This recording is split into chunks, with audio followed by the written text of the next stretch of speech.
Going through perimenopause and menopause is such a powerful transformation. It's an initiation into another stage of your life where you get to come home to yourself and recenter, reground. Join us for this powerful, beautiful conversation with Kylie Patchett of the menoPAUSE podcast to find out more about how menopause has everything to do with becoming your own matriarch. Soul Nectar Show, the Soul Nectar Show. You're invited, delighted to discover who you are. Anything is possible if you believe. So join us on this beautiful journey. Soul Nectar Show, Soul Nectar Show. Well, hello and welcome everyone to another episode of Soul Nectar Show, that show where we talk about all things essence, where we gather around the campfire and we share our stories of connection to that which is greater than us, the great mystery beyond the veil, to those synchronistic moments that lead us inexorably to a deeper understanding of ourselves and life and why we're here and how all of this is relevant that's happening in our lives today and in the world. And I'm your host, Carrie Hummingbird, medicine woman, mother, mentor, and I love doing this show, Soul Nectar. It's been my baby for over 7 years now. And every week I learn so much from the amazing guests I bring on the show. And today we're going to be giving some support to our wonderful mamas who are out there holding space for families and children and spouses and who are at the center of it all and may feel like life is a bit of a whirlwind. And how do I find my ground? How do I find myself in the middle of this hot mess that's happening? And how do I even find some space to myself to feel my feelings and to acknowledge myself? This is such a big topic, and we're really excited to have Kylie Patchett with us for this talk. Welcome, Kylie. Hello, how are you? I'm so excited to do this with you. So Kylie's a beautiful, beautiful person from down under. She is very hot down under. It's very hot. Very hot. It's very freaking cold up here in New England. I mean, in Northern America, I'm in Texas, and it's usually hot. But yeah, I feel you. She's in the hotness. I am in the deep, deep summer of Queensland, which, if anyone knows Australia, is hot already. It's hotter than Hades. Oh, good. But, it's kind of a good metaphor. We're going to be talking about how we get hot in the kitchen and how do we as moms keep our cool. So Kylie, it's funny because this is also part of the hotness in the kitchen. Kylie is a menopause self-care coach and storyteller. Who is also having really hot flushes. And so I'm very grateful I can have my air conditioning on. Continue, please. So funny. So that's really funny that I was led to say that because, menopause, it can get hot up in here. So real, raw stories of midlife and mental health show is the menoPAUSE show. So, Kylie is a master's biological scientist and evidence-based mind, body, and breath qualifies coach. And her mission is to help women reframe perimenopause as a powerful initiation point, a time of healing, growth, and opportunity to come home to ourselves. And so I'm so excited to have this conversation with you today, Kylie. And how do you want to kick this off in terms for all the moms out there? Because we know that the world is crazy. The world is insane right now. We've got pure insanity and psychosis happening in parts of the world. And I mean, my heart goes out to the mamas there. I mean, my heart breaks for what they're going through. And I know that all of us on some level are having that conversation of there's conflict in my family, there's conflict in my own heart, there's conflict in my community, in the world. How do I bring peace to the conflict? How do I bring the wisdom to the conversation? How do I change the conversation even? How do I influence it? And so I know that you're an expert in this. And so what would you like to share with us about yourself so people can get to know you? Thank you so much for having me on. I know I've been chortling away at how hot it is, but I am cool. It's all good. I would just love to say, particularly to the mamas, and when you were saying, there's so much going on in the world, there's so much going on in our households, maybe not so much for your North American listeners, but in Australia, we are at the end of very long summer holidays. So all the mamas here will be fried. They're like counting down the days till school goes back next Monday. And I feel it can be a very weighty feeling to feel like the thermostat of your family, to be the sun that everyone revolves around, which is often the mama, not always. And I'm not meaning any disrespect. In fact, my husband was the sun that we revolved around. So we switched traditional roles when my kids were little. I feel like when things are so chaotic, it's so important for us to understand that we still have space and grace to be able to come home to safety and calm in our own body and in our own hearts. And to be aware, absolutely, I'm not saying, don't think about what's happening in Gaza, don't try and impact that in some way. But when it comes down to it, if we're not calm and safe in our own bodies, we're not actually able to be, do, or have any of the things that are important to us. And, most mums want, their kids to be happy and to be able to provide for them and to have fun with them and all of those things. But we can't do that if the internal chaos is what is overriding everything. And I think we've talked about this before, that deep sense of, who am I in amongst this cyclone of feelings and experiences and world events and whatever. And to just remember that we are always at choice. And I know, especially if you're in the thick of that really demanding, very young mamahood, like my girls are 12 months apart. And if someone had said this to me then, and I was also caring for my dad who'd had a stroke, I probably would have slapped them. Like, honestly, that would have been my reaction, would be, how the hell am I supposed to stay calm when I'm trying to hold all this space for people and I don't have any time for myself. But now when I look back, I actually see that I was just replaying the chaos that I grew up with as a kid and recreating it for myself as a mother. And I really feel very strongly that if we understand that we're at choice about how we experience and respond to things, we have much more power to create what we want and therefore to be able to impact change. That's a very long answer, but that's what's coming to me today. I actually really adore that, because when I look back, my kids are now 21 and 24, and then I've got stepkids that are in high school. And I got another round at it, it's like, God's like, no, you're not done. You have some more. But you're doing like a do-over in the best possible way. I love some of the things that you do with those stepkids. And I'm like, damn it, I wish I'd been able to master this, because I definitely was not a master when I was a young mama. Well, that's the thing. We're not, because it's our first time out in this lifetime being a mama. Maybe we've done it in lots of other lifetimes, but this is a new time. This is a new place. This is a new planet. So even if you had been a mother for a dozen lifetimes up until now, this is a new challenge to be this chaotic in the world and this busy and this much pressure and this like in our heads with so much time pressure down to the minute. That is a challenge that none of our ancestors faced. And so they don't really know how to support us with that, except slow down, don't believe it, take a breath. And when I look back on my own experience being a young mom, a lot of what was creating the noise in my life was my own mind, my own 100%. Obsession. 100%.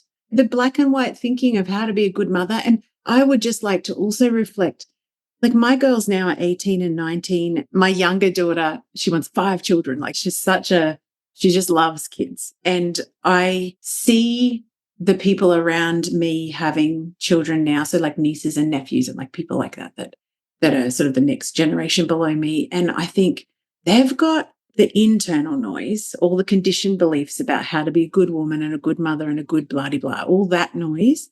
But they've also got all this social media saying how to be the perfect mother. One of my nieces was saying the other day, like, I just don't have a nursery that looks good. And I'm like, why does it need to look good? Isn't it more important that it feels good? And she's like, oh, but all those perfect reels you see. And I'm like, oh my God. Yeah, it's really kind of scary, but it is bringing us home. It's because the larger picture here, and everyone on my show that follows me knows how I talk about things, but we're in the Great Awakening, right? And so we're taking off the masks, which is one of the reasons I thought it was so funny that in COVID, we put them back on. Yeah, I know, right? It's like, oh, wait a second. I didn't mean to wake up. Let me put it back on. I want to hide my face. I felt too vulnerable then. I will put it back on and hope that I can ignore everything. I'm going to put my identity back on, know? Exactly. And so the false personalities really tied up in appearances, and how things look and what people think about you and the right way to do things. And, the false personality is the one that's somewhat narcissistic. you know, and everybody goes through narcissism. So I know that on the planet right now, there's this conversation that there's narcissists and empaths. I know, yeah. Yeah, but everybody goes through at least a touch of narcissism. You know, we all go 100%. through that self-obsession. Self-absorption, yeah, exactly. Yeah, absorption. And I'm pretty sure that's the definition of a teenager, isn't it? and well, it is, and young adults. And then we have these body parts that give babies. So then we're like, oh my gosh, I'm automatically thrown out of my narcissism into caring for another person, into the empath's journey, into the mother's journey, where I've got to take care of this other being first. Confronting. And then let's add in the other layer of, and we've spoken about this before, like if you have any type of trauma around attachment in your own history, and my mum still battles with alcoholism and severe mental health issues. And so when I was younger, from about 8, I was her parent. And I painted myself very clearly into that. Like I got a lot of, that's a whole other story. But where I'm going with that is if you're trying to be a mum, but you've actually not had any evidence of how it is to be a healthily attached caregiver, or if you've got any disruption in that field, you're actually dealing with your own wounding as well as trying not to wound another little person. And that is really hard. It's really actually, and it's a master's curriculum, and it's being a mother. I want to say that it's a mastery curriculum. And I also, when I wrote my book, Love is Fierce, Healing the Mother Wounds, White Buffalo Calf Woman was my guide. And there were many times she said, because I had a lot of issues with my elder son, like I had issues, right? He had life going on. I had issues with his life going on. I was scared for him. I didn't want challenges to happen to him. I didn't want him to be hurt. I didn't want him to skin his knees or broke his heart. And we want to run interference and stop everything that's going to hurt them, even though that's the biggest healer. He even told me this summer, because he's back at home now, he said, Mama, it's like, I need your gorilla right now. Could you bring your gorilla out and stick it on this person? And I was like, no, I can't. This is your life challenge. But how did he get that idea? Because I always did. I always showed up as the 1,000-pound gorilla that said, don't you dare do that to my son. Why? Because I felt bullied as a child, because I was scared as a child. And this is one thing I realized on my journey is that, and I know you're going to talk about this and give us gifts of wisdom, is like, wow, how do we not make our child our inner child?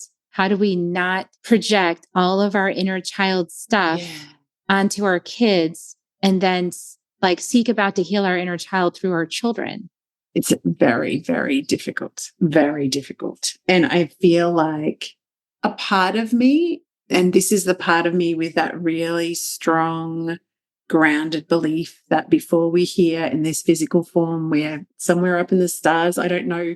I don't have a place that we are, but I do believe that we come and we choose, and we also choose the parents that we will have to have the experience that we need to evolve and grow into the whatever we're meant to be. And so there's a part of me that goes, Mama, don't take too much responsibility outside of yourself.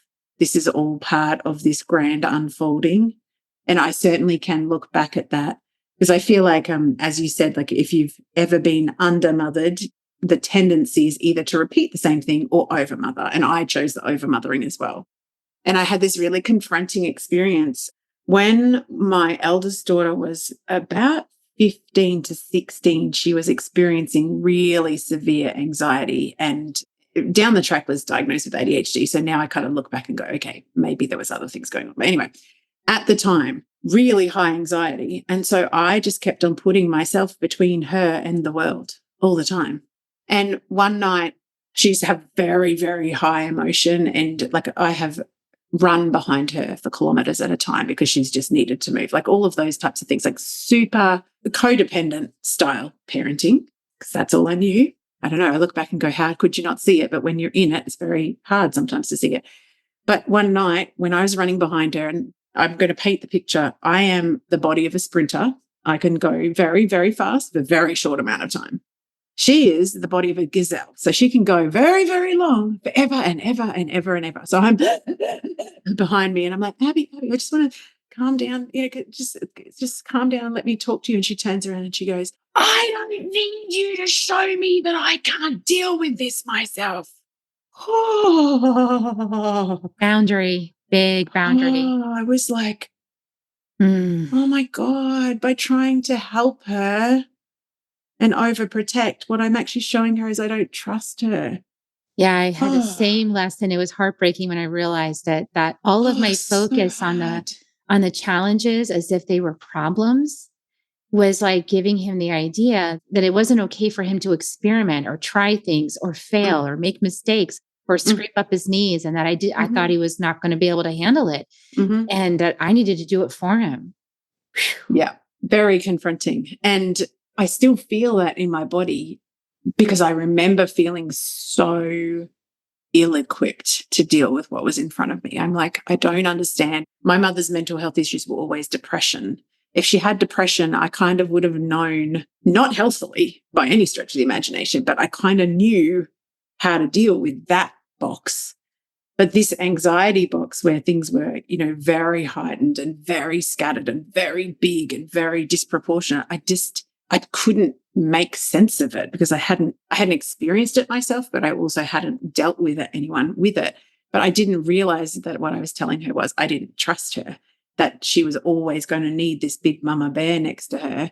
And I'm like, oh my God, that is exactly what I don't want to be teaching you. I want to be, I feel like people say about empty nesting, and I'm like, no, it's like flight school graduation. Like, this is the whole point of parenting, that your kids are equipped to go out in the world and do their own thing and whatever.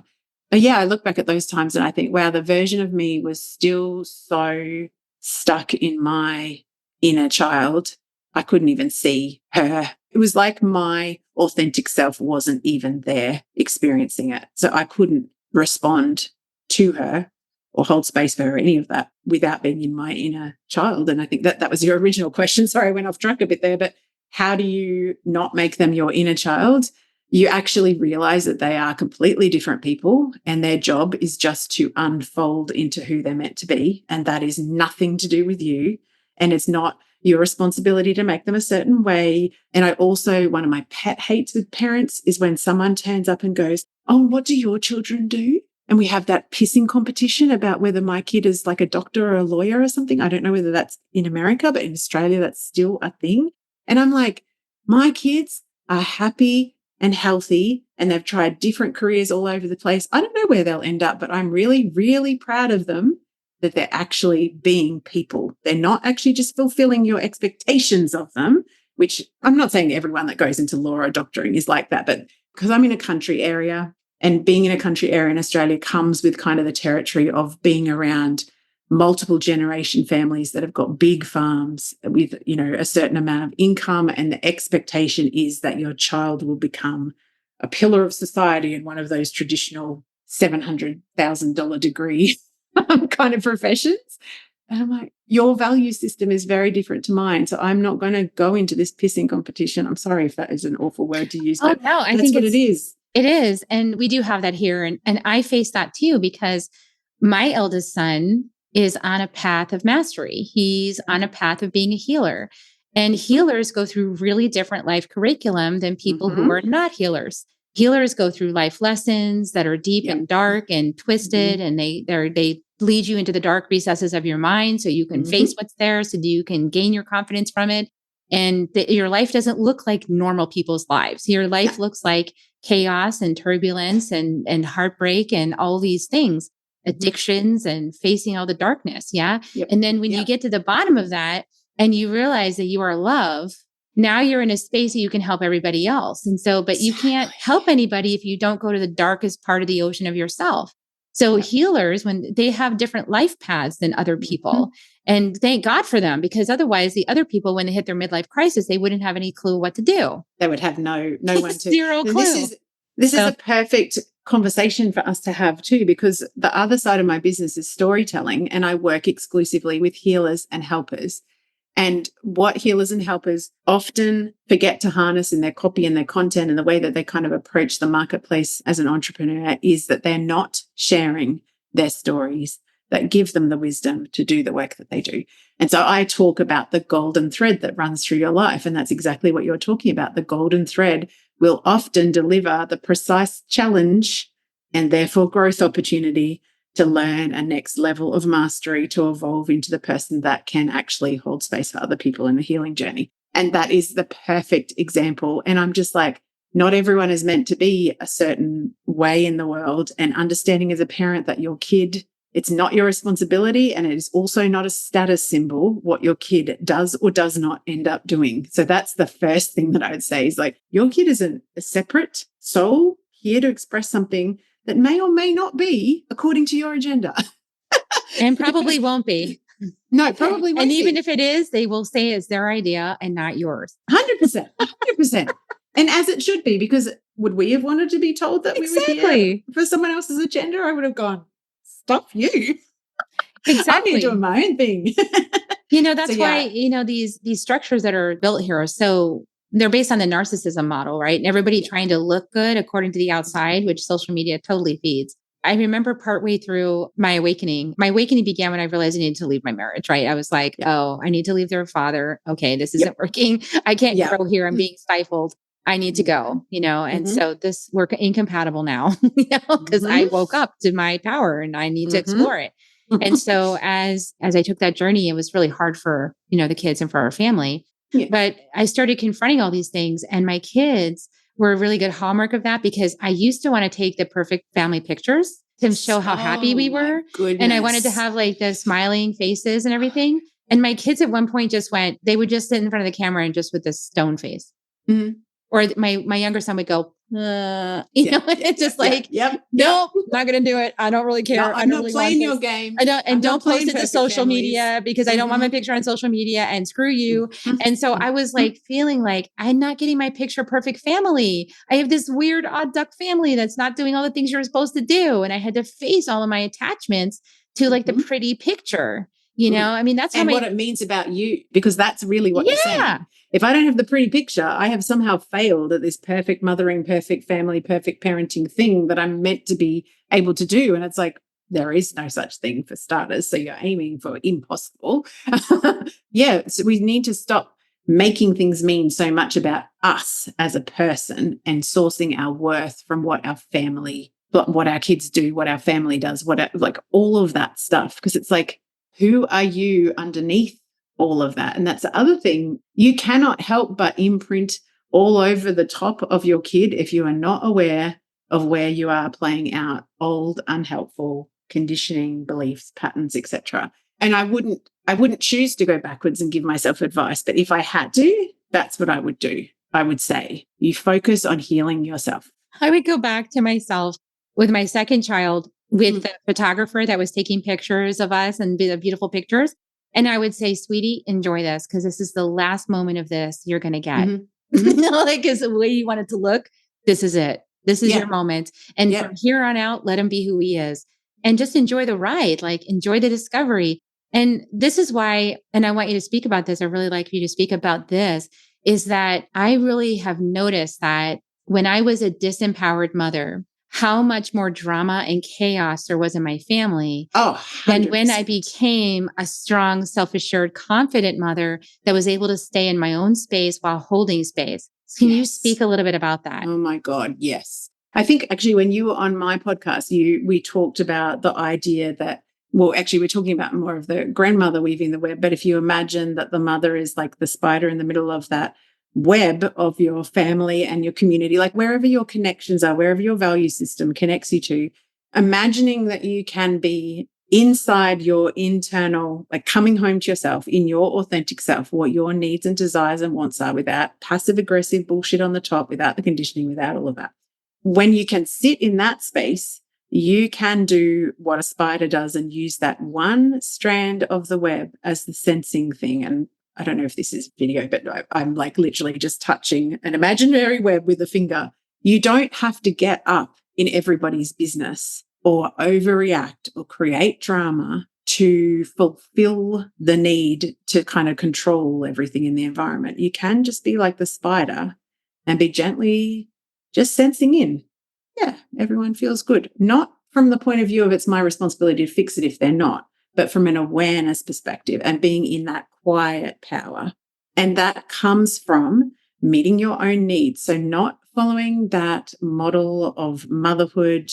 And this is actually something that when I hit the wall with my own perimenopause experience when I was turning 47, I'm just about to turn 49 next week. And I had the moment, which many of us that have untended trauma have if we haven't dealt with it early on. But I had a moment where I was like, I just don't have the energy to be everything for everybody. And I had this conversation with my husband. He's like, no one else expects you to be the everything for everybody. It's you and your belief about what you need to be doing to be a good mother, to tick that box, to pat yourself on the head, say, job done. And even if I did all of those things that I set myself up for as the perfect mum to do, I would still think and feel that I wasn't doing a good enough job because that was the conditioning that I was playing out. Not to mention that they grow up and they have their issues with you anyway. So even if you did check off all the boxes, you find out they go, I didn't want the June Cleaver mom. And then you go, well, I was doing it for you. And they go, well, that's just a guilt trip. Well, you needn't have bothered. It's like, yeah, okay. So really the empowered place is to be in ourselves, right? And to realize that, yeah, we are already the spider in the middle of that web because why? Mm-hmm. We're the historian for our kids' stories. Exactly. We're the ones that weave the web. We tell the story. We tell the grandkids, we tell the school, we tell the friends, we tell whoever. And if we're gossiping and creating a negative story, we're creating that energy on our kids.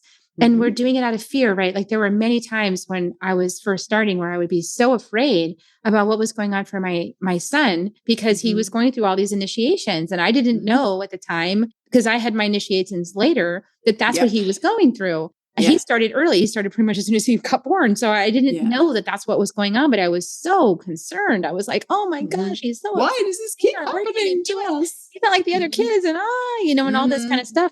And I would be like, what's the matter with him? Like that became the story. What's the matter? What's wrong with Garrett today? What's wrong? What's wrong? What's wrong? And that story persisted until I finally woke up to it during the Healing the Mother Wound book. And I was like, oh, I'm creating. Yes. He kept telling me, stop telling stories on me, Mom. I can feel it because he's he's an he's one of the new ones, for the new age. So he can feel it. And he's like, stop doing that. You're creating negative outcomes on me by the stories you tell. And it was like, oh, shoot. Okay. So then we tell a different story. We tell a different story. And we even ask, do I need to tell a story about this? Is this necessary? Yes. Because sometimes we do have to get it off our chest, right? Yes. So what's the balance there for you? Like when you work with people, what's the balance of I got to vent versus do you really have to tell a story? Yeah, I feel like it's that old, and I can never remember how it goes. It's like, is it the truth? Is it necessary? And does it need to be said right now? It's different to those words, but that's pretty much the filter that I run things through because I have definitely noticed in myself, again, that kind of chaotic environment as a kid, that's your known or your familiar, and I always say familiar hell versus the unfamiliar heaven of just being quiet and not having to put out like oh my God, do you see that? And I would watch myself and I'd be like, oh my God, I'm doing it again. And it's like I can't stop myself, but at least I've gone down the second track, which is awareness. And now I'm in choice because I used to do it completely unconsciously. And I look back and I think, oh my God. The other thing I would say is just simple gratitude. And I know it feels like, oh, here we go, we're talking about gratitude again. But actually noticing what goes right and well and feels good and is in alignment to my values and all of those things, just focusing on what I want to see more of or what I value. And so I will quite often now have moments where I'm like, how lucky am I? I am the master of my own time because I'm back running because I was in entrepreneurship, went back to corporate, now back into entrepreneurship. So I'm very consciously grateful of being the master of my own time, being able to have these juicy conversations like that feels something in me that just the connection with other people and sharing ideas and telling stories like that really nourishes me.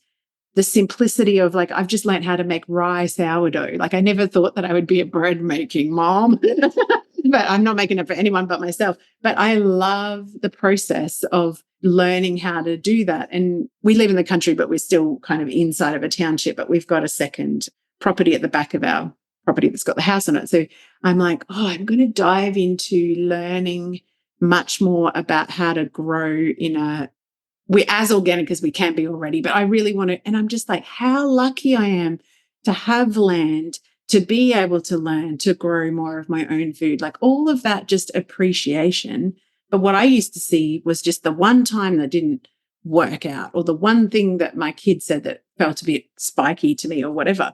And I'm like, oh my God, of course you were seeing more and more of that because you were training your brain to filter for it, because I was repeating that sort of stuff. It's like, just be aware. I think in traditional Chinese medicine, when I first learned about the 5 elements, the element that's the stomach and the spleen, which is called earth energy, their belief system is that that is the first meridian system that's formed as a baby is actually created, so in the womb. And they say that if you have a healthy, even from in the womb, if you have healthy attachment with your mum, you learn to have boundaries about what is you and what isn't you. And if you don't, then those boundaries can be a little bit of a kind of a growth opportunity. And that was the other thing that I was like, know what is your responsibility and what is not, so that you are not taking on what's not yours, getting in people's faces and trying to teach them quicker than what they're ready to learn. But also, it's exhausting. You don't have to do all of that. You can choose to actually put some time and energy into your own nourishment, meeting your own needs, instead of blaming everybody else for the world being wrong, actually going, hey, I'm going to be a bit self-responsible here, crazy, and actually, take a break when I need a break. Yeah. And do your reflection work on your own self. Like, I actually raised an incredibly couple of very independent kids, right? Mm-hmm. But because of my early childhood and because I felt like I needed more touch points, right, with my own mother to feel safe, right? Because I had a very tumultuous beginning. My inner child was grasping for that connection. Yes. And I've worked with that grasping energy pattern quite a bit, right? And I have 2 kids that are super independent, because at the same time I was being that, I was also like invested in my psychotherapy. I was like following the practice, I was discussing things, I was getting help. And then I did my energy medicine work for the last 13 years. And so I kind of was like, okay, I'm going to do that. I'm going to do the bold thing. I'm going to give them choices. I'm going to let them decide. I'm going to stand back and watch. And that was my opportunity to also shift my lens, because I wanted a lot of touch points for my own nourishment, my own validation. Then I wasn't getting that. So I could tell a story of, oh, my kids don't love me, or they don't care about their mom, or they don't. And I did that for a while. His dad's talking bad about me and they've ruined my relationship with my kids. And some of that is definitely in the space. But I could also tell the story of, wow, my younger son is so independent. He did it all by himself. Like, literally, he went after what he wanted. He achieved it. He's in college. He's going after his master's next. He planned the whole thing. He's got a girlfriend. He's self-sufficient. He's doing it all. Right. And I told him that. I said, I'm so proud of you, because his story was, you didn't spend enough time on me. You were so busy with Garrett. You didn't focus on me. So I could shift the narrative and I could say, what a great opportunity you had to stand in your power, to learn how to do it yourself, to trust yourself, to follow your guidance. And I celebrate you. And I leaned into his, you didn't mother me. And I said, yeah, you mothered yourself. Isn't that amazing? Like, you figured out how to do it yourself. And I know I was here the whole time watching in space, but in his world and his perception, he's got a certain perception. So what I wanted to do is augment his story. No, let's see yourself in the true empowerment that you are. Let's see yourself in all the wisdom you've gained and how powerful you are. So as moms, we also get to be that space where we help to see where the story's headed, and we just sort of influence and give it a little bit of shift so that they can tell a better story that gives them more power, right? And the only way to do that is if we are resourced inside, like we're not depending on them for being loved. This is the resourcing. It's like, this is one of my reference points this year. I usually choose a word or an intention or whatever. And my word for this year is the Emperor, 2 words, the Empress. And it's one of my favorite tarot words. To me, the Empress energy is about being a well-resourced woman. So being grounded, being connected to my own power, being quiet in myself and not having to do that shouty, oh my God, drama, chaos, blah, blah, blah. It's also about honoring the cyclical nature of who we are and how we fit in the world, and not always expecting that we're going to be able to be in this spring season when we're out and we're creating and we're connecting and which has been a very comfortable place for me, but I've never given myself the ability to retreat and resource myself. And so that's a big learning for me. And I think when you feel into being a well-resourced person, woman, then all of a sudden the center of the web gets quieter and stiller and more grounded. She gets so much more connected to her intuition and her wisdom, and that connection up the generational mother line of that real, and we want to talk about the matriarch energy. Like if you don't have, and I certainly don't have, a reference point of an older woman in my life being well-resourced, choosing to be well-resourced, because my mother's story is definitely I don't have power to choose or change anything in my life, which has made me very passionate about the ability to choose. But if you don't have that reference point, you can actually, and this has been a huge light bulb moment for me in the last 12 months, you can actually choose to be your own matriarch, and you can do it from you down. You know, if you don't feel that you've got the example, you can choose it for yourself. And if you feel into the energy of someone that you think about as a matriarch, like she is strong, she's powerful. To me, like this is my definition of matriarch: warm, very clear boundaries, knows what is hers and what isn't hers to deal with, expects that people will take self-responsibility. Like there's so many different, and you know, everyone's idea of matriarchal energy will be different. But I'm like, I can choose to sit in that myself. I can choose to be that well-resourced. And that has been, like, I know it sounds like such a basic understanding, but to me, I have never realized that I can choose that for myself down. And choosing that has completely changed the way that I interact with my kids, who have left home anyway, but, you know, just a very different energy. I don't feel that knee-jerk response to always be saying yes to them and always be, you know, trying to fix things. Or I'm not a fixer. Sometimes I feel like my older daughter I was talking about before, she's like poking me going, is she still in there? Like, is she still like, because I'm so still and so not, I don't need to solve that for you, so I'm not even going to respond to that. Like, you know, and sometimes I think she's like, oh, it's a bit strange. I don't know how to react to mum like that. But it feels way more peaceful. Oh, so much more I think peaceful. the biggest gift along those lines that we can give our kids is really good discernment, like really feeling into the soul lesson happening and seeing it through those soul eyes. And while staying present with them, but also just going, this is your lesson. This is what you're here to learn, and not get all sucked into being part of that drama. They have their own soul's curriculum. They have their own play partners with that. They have people that they're getting involved with things with that are probably shadowy and whatever. And the thing is, we're not here to fix that. We're simply here to hold space. And I feel like if they really need help, your body will tell you. I went through these terrors, you know, in my body when my son was struggling. I was having like literally night terrors in my body, and just calming myself, sending prayers, using my medicine work to send tobacco, like just clearing the space and supporting. And every so often we are called up to be that support, to be that guide. And for a little while, I got a little resentful because my son's back home again, you know? So I was like, when is this going to be over? Like, I want to get and I want to like travel around. I want to be done. And then the blessing came, and the blessing was that reminding me, I've been praying on the mountain on our pilgrimages down to Queimado for 2-3 years now, that, you know, my son would want to be a healer. He would want to be part of our community. He'd want to be teaching with us at some point. And I had these dreams, and I would invoke them and call them forth on the mountain. And then in the middle of my hissy fit, you know, this summer when he came back again and he was having a lot of issues, I was like, oh, this is part of what I asked that's for. Part of that path. He's learning what he needs to learn to do that. Oh, he said yes to that. He wants that. And he's like, Mom, I want to do this. Like, and now he's full on. He's like, yeah, I want to do this. I'm ready. I want to he's going to take my inner medicine training. He's going to be part of the group in 2024. He's like, I'm really excited. And I was like, I asked for this, and this is how it looks.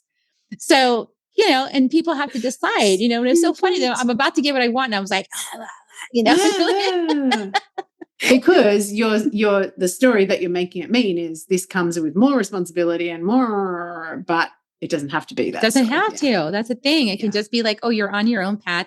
And wow, what a great path of mastery that will be for me to be his guide in the training, and also his mom, and also not step on his toes, and also give him space, and also, you know, like, wow, right, in the community. So like, it's a lot of mastery, and, you know, that's exciting to see what comes of it. I know that everyone has their soul's curriculum, right? So, you know, sometimes we have to go through the disempowered female thing. And, we get to look back on that later and go, wow, that had an impact, but that teaches us when we can wake up to see it. It teaches us, wow, when I was not empowered in myself, when I was afraid and fearful and I let my little child run the show, inside of me, this is the reality I created in my family system. Yeah, 100%.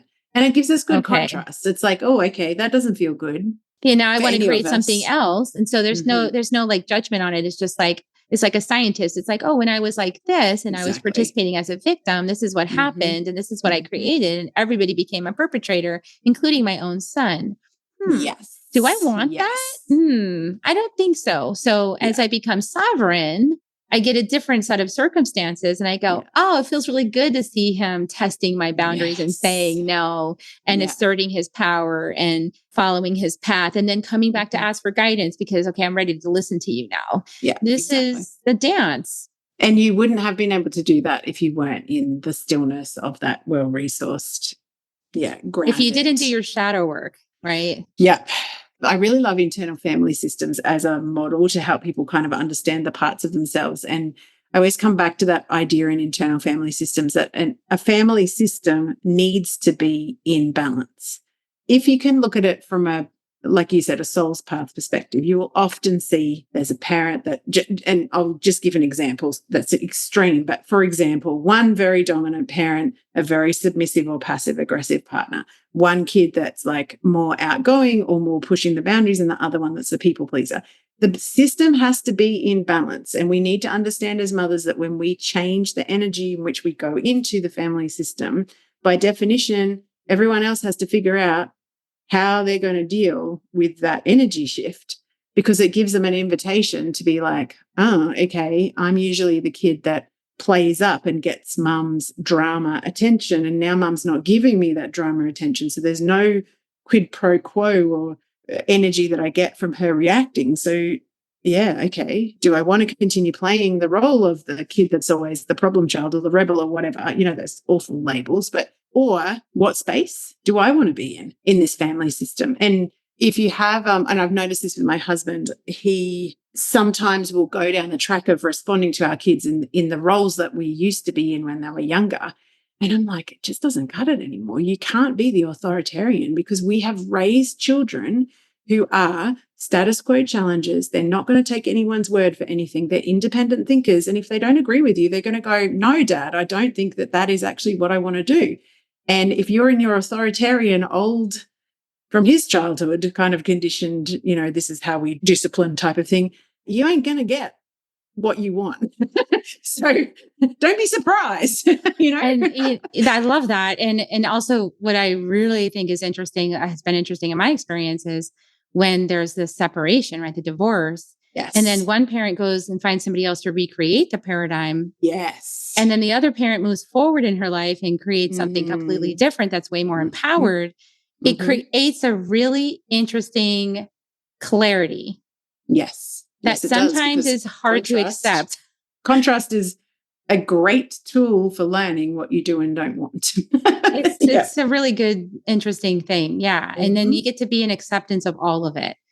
Yeah. Exactly. So there's a mastery curriculum. And I know that my kids have had a really challenging time with divorce. For anybody out there who went through divorce, it's really challenging for kids. And if you knew in your heart that was the right thing to do, and, you created the chaos, right? That's actually, that chaos is for the family because it's disrupting the unhealthy patterns and it's shedding a light on them. It's like shining a big old spotlight on it going, this is unhealthy. Yeah, I cannot stand when I hear people saying, I'm staying for the kids. And I'm like, you are damaging the kids. You are accepting something that is not what you would hope for them to create themselves. If you're demonstrating that day in, day out, then you are not doing it for the kids, my friend. You are actually doing something that is actively damaging their ability to create a healthy relationship by staying in one that you know damn well is not healthy.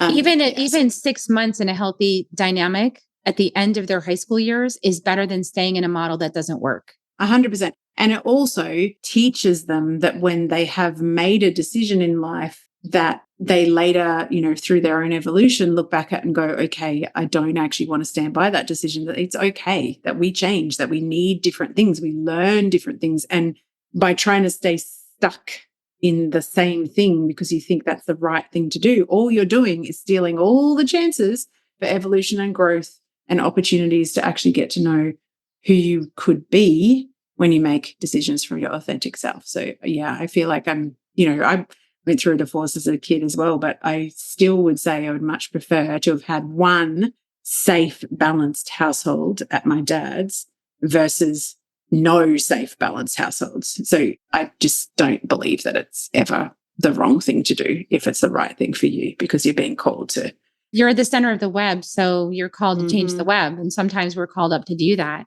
And we have to be brave. We have to be courageous. We have to say yes to that sacred yes. We have to act on it. And when you do, everything changes for the better, even if, for a little while it's messy and hot mess and it's chaos. Oh, of course. It takes a while to sort through the wheat from the chaff, 100%. Yeah. But then you see it clearly and there's no going back. So yeah. I love this conversation. I hope that this has inspired everybody to really take that leap of faith, follow your heart, know what's true, trust your intuition, trust yourself, feel that web, learn how to access that intuition if you don't know how to do it already. And so how do you support people as a menopause self-care coach? What would you want to tell us a little bit about that work? I focus in my self-care school on times of metamorphosis. And because I'm in the metamorphosis and the rite of passage of menopause, I naturally attract people going through menopause. I feel like we've come a long way in the way that we see young girls getting their first period or the path of motherhood. I feel like menopause and midlife transition there's a lot of negative narrative at the moment, particularly on social media. And there's a lot of people with an agenda being the big, loud voices. And by agenda, I mean, people that are connected to pharmaceutical companies selling particular things or whatever it is. And I'm not anti-HRT. I choose to take that as part of the way that I approach the transition. What I feel like is really important for people to know is that when you hit any sort of transition point, and it's exactly like we were talking about, like post-separation, same sort of transition point, there is naturally going to be a time of reckoning where you are saying, what do I actually want past this change? How do I actually want to feel? Is this sustainable?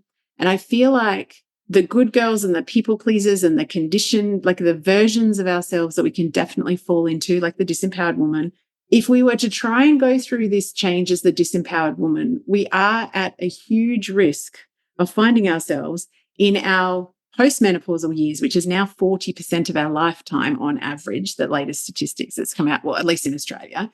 So 40% of our lives still stuck in the disempowered, drama creating, I can't have what I want, I'm never in choice, this is being done to me, woe is me style of living.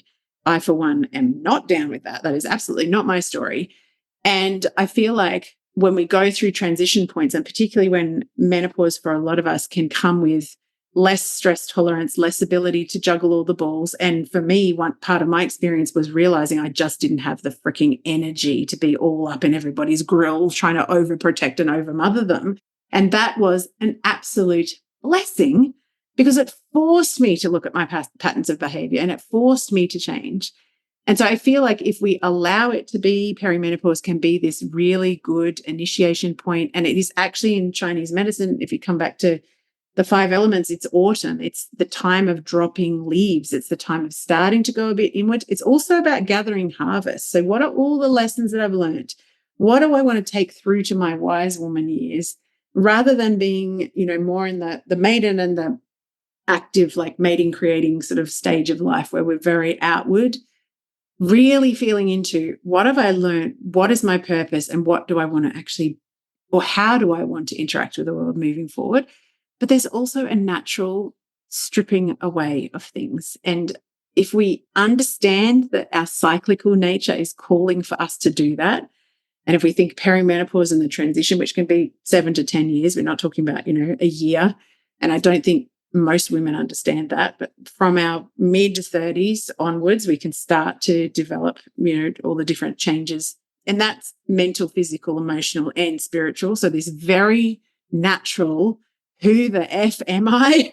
What the F do I want? Why am I here? All of the big questions, they're the ones that come up.